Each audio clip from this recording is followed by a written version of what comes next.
jan nyatane kunjung serati mangku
Kang Puspita Arum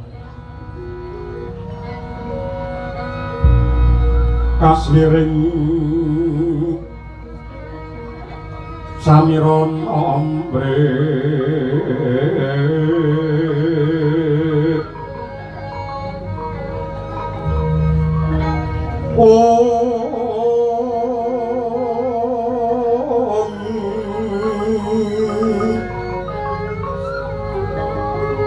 sekar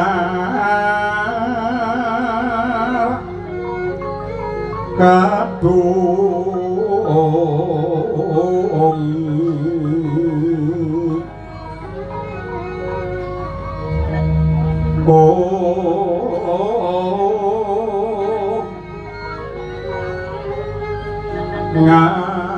ngaskan danyo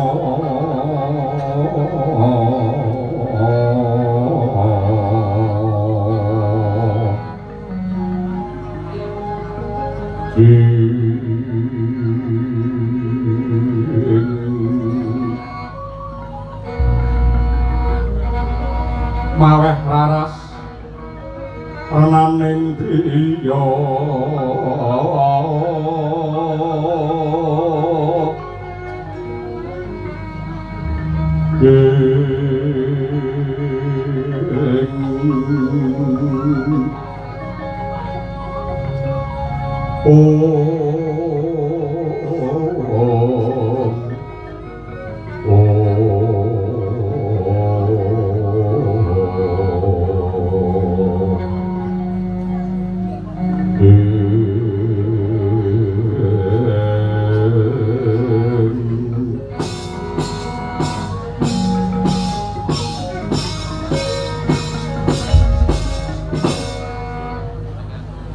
kawula nuwun sewu babar pisan boten dugamana paribasan kejugrukan wukir sari kablabaran samudra madu dene desa kula ingkang namung kados mekaten kawontenanipun kerawuhan kadanganem saking Narendra Agung ing Mandura paduka mijil saking kasatriyan Kumbina Raden Arya Prabu ingkang rawuh. Kawula nuwun sewu sarawuh paduka Gusti kula ngaturaken sembah pangabekti mawan tuan-tuwa kunjuk. Ya jagat ya dewa ya Bathara ki demang. Ya ndak tampa gawe bobonge rasa semono sing kadarman sarta pakromatan ing ndok caosake marang Arya Prabu. Ora liwat pangestu kumara gage tampanana sagopa. Kawula nun inggih kula tampi tangan kula kalih mugi andadosaken jimating gesang kula. Kejot raosing manah kula kadi sinambring gelap jantung kula dene tanpa kabar paduka rawuh wonten ing Widara Kandhang. Syukur menawi namung mertinju dhumateng kawontenanipun papan kula mriki ewa semanten kok wonten wigati badhe kababar kalilan kula nyuwun dawuh Raden. Ki Demang. Ya dene Rohanono. Kejaba aku tilik marang tata titentrem ingkang kagelar ning Widara Kandhang ingkang luwih wigati meneh. Anggonku prapta iki diutus dening Kaka Prabu Basudewa. Kinan ngabarake putra-putrane yang nalika semana dititipake ana ing Widara Kandhang. Mligine putra Pambayun Mandura Sikakrasana. Sing nyatane mbuh gelem utawa ora ing tembene lamun utawa pineske wanci Sikakrasana bakal sinengkake ngaluhur jumeneng napa negara Mandura nyuli Kaka Prabu Basudewa ngregem kawibawan lan ngendhaleni kemudine kaprajan tumrape wong sak negara Mandura. Mula palungguhan iki aku mung bakal mundhut prisa apa kira-kira si Kakrasana ripalungguhan iki wis bener-bener santosa lair batine. Aduh Raden, mboten kok nama kula menika ngalembana dumateng diri kula pribadi menika babar pisan mboten ning kula ngaturaken witing klapa saklugunipun. Pancen Kakrasana menika benten kaliyan nem-neman ing Widara Kandhang mriki kejawi pancen sampun santosa lair batinipun nanging sanget anggenipun tresna kaliyan sagung para kawula.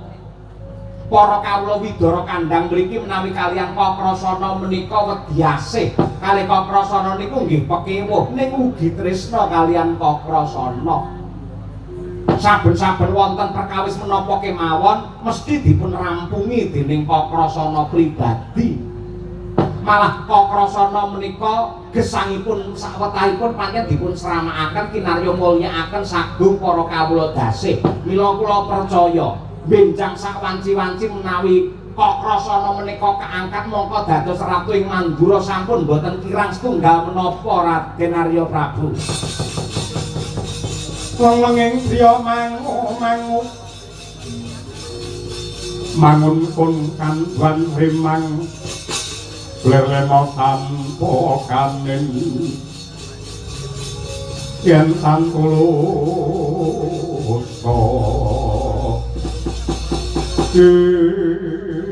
nadyan kaya mangkono sagopo. Aku ora bakal percaya sagutuhe lamun kok durung ngerti bukti nyatane. Ingkang dipun kersakaken aku kepengin dadar ibarate gunung Kakrasana bakal tak unggahi ibarate segara bakal tak jeguri.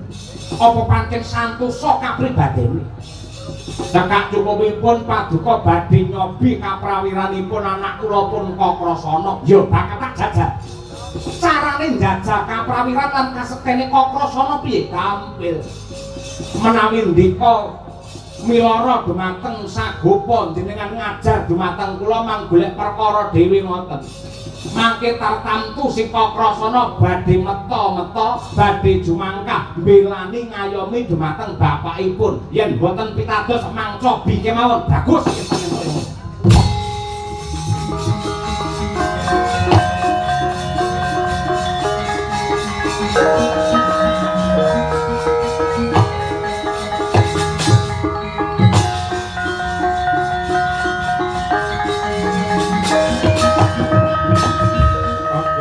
Kapirang nang kinempit-kempit dosang reknaning sawana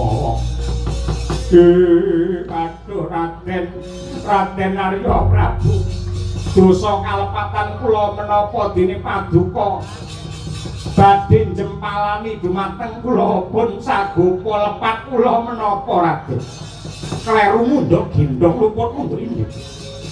Mergo wis pirang-pirang taun kowe ora pasok pajek marang negara Mandura kuwi sumbere dosa sing kok gendhong.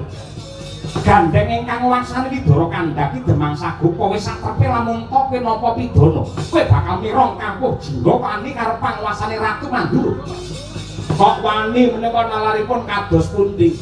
wong nyatanipun ingkang netepaken Widara Kandhang menika dados bumi merdika utawi bumi perdikan ingkang tegesipun boten darbi kewajiban asok pajek dhateng negari menika sinuwun Prabu Basudewa piyambak.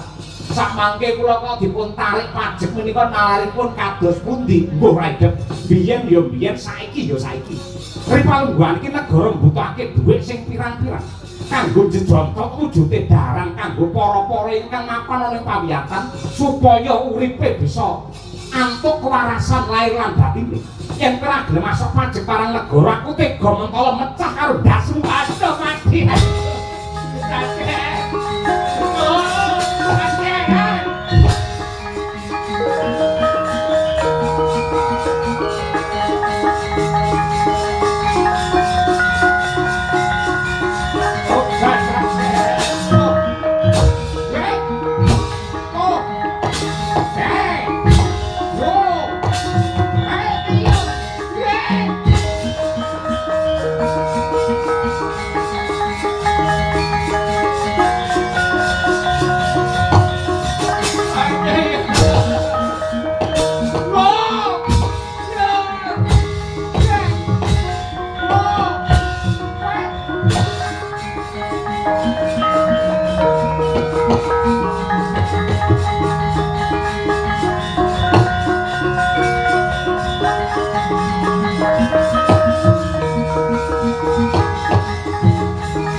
Raden Arya Prabu pramila tega mentala ngajar dumateng Demang Sagopa Kocap pambengoke Sang Sagopa nganti dumugi wonten ing pategalan abang kang dadi talingane nenggih Sang Kakrasana ya jumangkah kondur mring Widara Kandhang mripat menteleng kaya bandeng kasuryan abang mangar-mangar mulat ingkang bapa Den Sikara andhupak dumateng Raden Arya Prabu tiba kalenggak.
Nyaru-nyaru anggeku miloro Demang Sagopa sapa?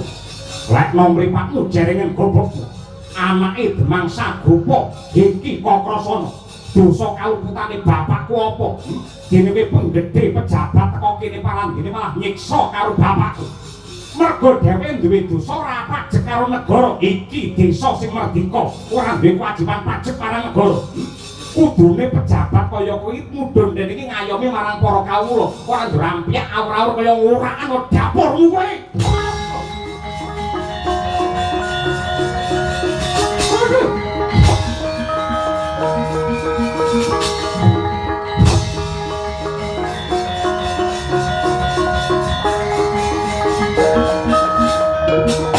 Wong-wong Jayamrata gerbuten aku. Sayuta mara sakti muri. Ampian kaya wong njolo rebutan kaya menjangan mati. Ayo, ora bakal gigret mluku salombo. Maju bareng ora bakal indol. Mati. Oh. Oh.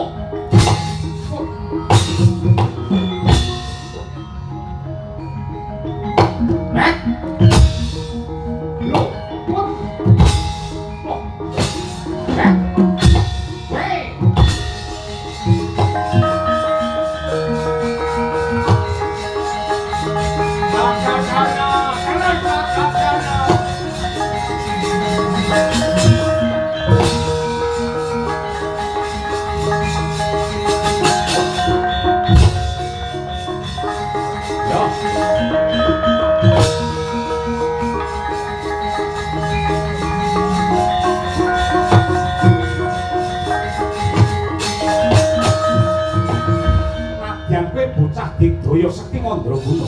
Ning elek kowe ora ngerti karo tata krama. Sing ora ngerti tata krama iki dapur. Sing wis pidara kandhang anane mung tentrem lan rahayu anane guyub rukun. Ketekan dapurmu parandene malah wis kesruk. Satemah kepel. Kapercayane wong cilik marang penggedhe ya dapurmu. Nek ngrupuke penggedhe kowe ngapusi karo kawula. Ngapusi piye? Buktine aku ngapusi apa? Kowe menehi wujude panganan mung kena dipangan 5 dina, nek mung ngapusi 5 taun.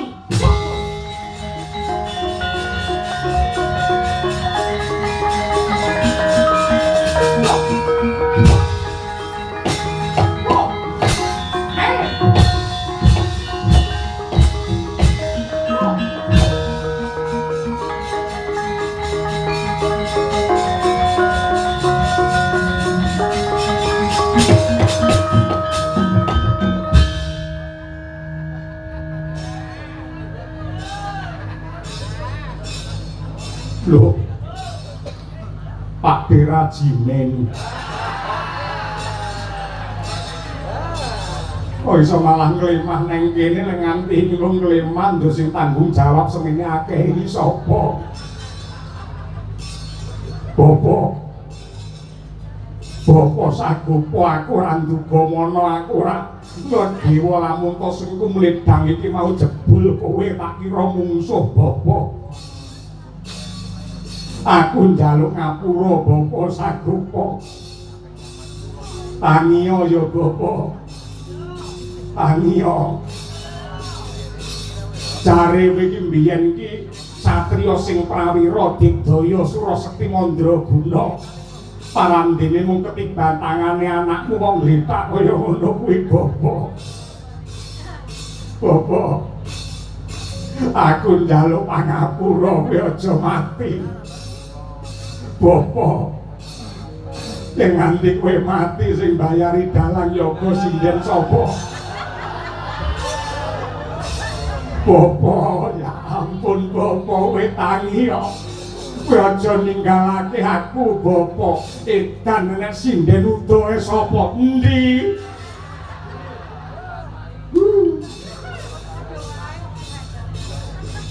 Dari mutar rungu sinden kok njur tangi. Kowe wong kleru parandene sing maido karo wong gerang kowe tak kandhani biyen lak nate tak elekke yen perang arepe ngantem musuh mripatmu ki melek aja merem sing sawengi bacut sesuk wis merem ya ngene iki kebangetan lek ngantem musuh ki aja karo merem lah yen kanggo kuwi namake kadigdayan marang musuh sing penak malah karo merem. Ambemu ora cetha babar pisan. Kok ajar iki mau Raden Ugrasena kuwi adine Ratu Mandura, aku ora peduli. Ngaku satriya pejabat yen perlu diwa mudhun nggawa gaman bedhek. Yen nganti murang tata ngobak-obak banyu bening, aku sing bakal depani bumiku Widara Kandang.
Prasana kuwi pancen wong kendel tenan ning kowe tak kandhani ya nadyan to kowe ngaku kendel ning kowe kudu duwe piandel utawa duwe sifat andel kinarya bebetenge diri anggenmu wani ngajar karo Raden Arya Prabu iki mengko mesti wae kriwikan dadi grojokan perkara sepele dadi gawe wong guyonan dadi tangisan kok ngono bapak iya dasare apa kowe ora ngerti kok iki mau pancen Raden Ugrasena ajari keser-keser brangkangan tenan ning mesti bakal ngadep ana ngarsane Singun Prabu Basudewa ing Mandura matur marang panjenengane lamun to bubar tindak ana ing Widara Kandang sulaya rembug karo bocah Widara Kandang banjur diajar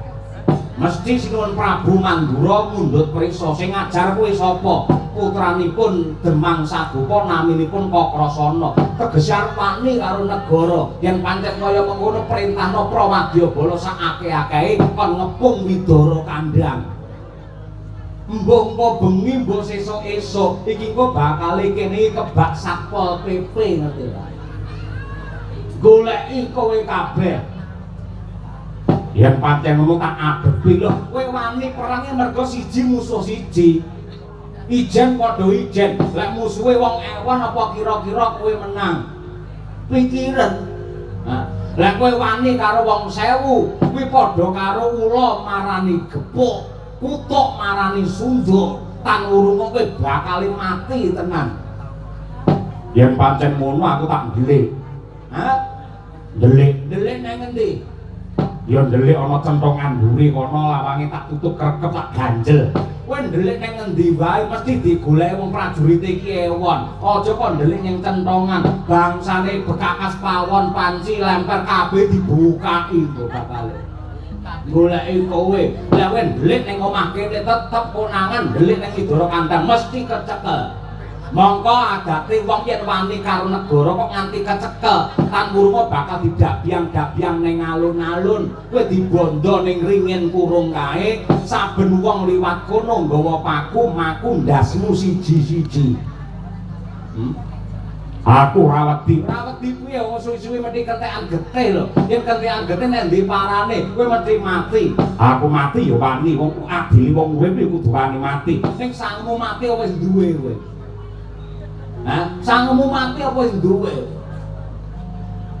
lah piye kowe lek kepengin slamet kowe ndelik ning sing ado aja ning kene ndelik ning endi mburi kae ana gunung kae jenenge Gunung Jaladara sing lor kae kowe munggah ning Gunung Jaladara aja bali sadurunge lelakon iki tentrem yen pancen kaya ngono aku nyuwun pamit aku tak budal ning Gunung Jaladara dina iki mengko dhisik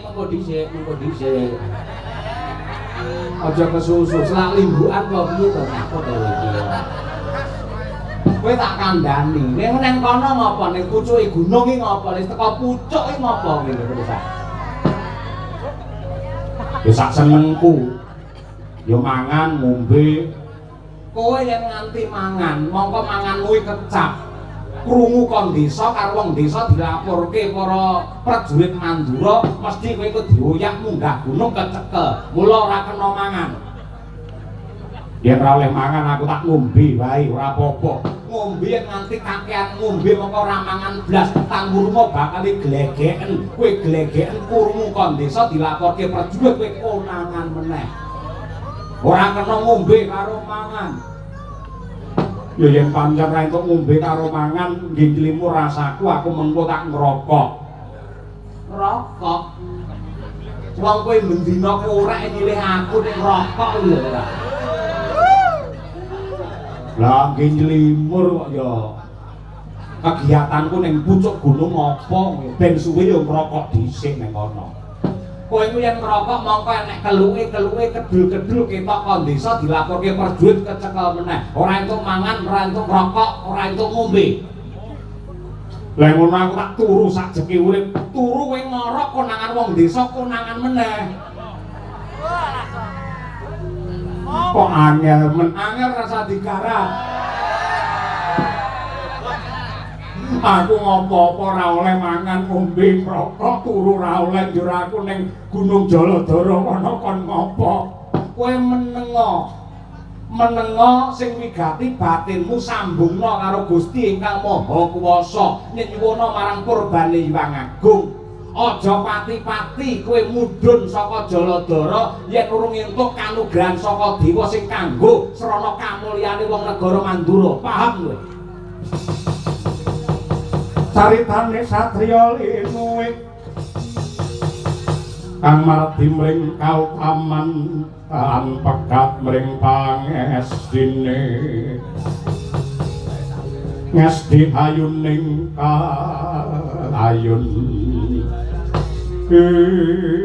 aduh Bapa ora liwat aku mung ngestokake dawuh Bapa Sagopa ora perlu ngenteni sesuk-sesuk Ripalungguhan iki aku tak nyuwun pamit magita-gita budhal sak konangan prajurit Mandura malah cilaka kowe mengko.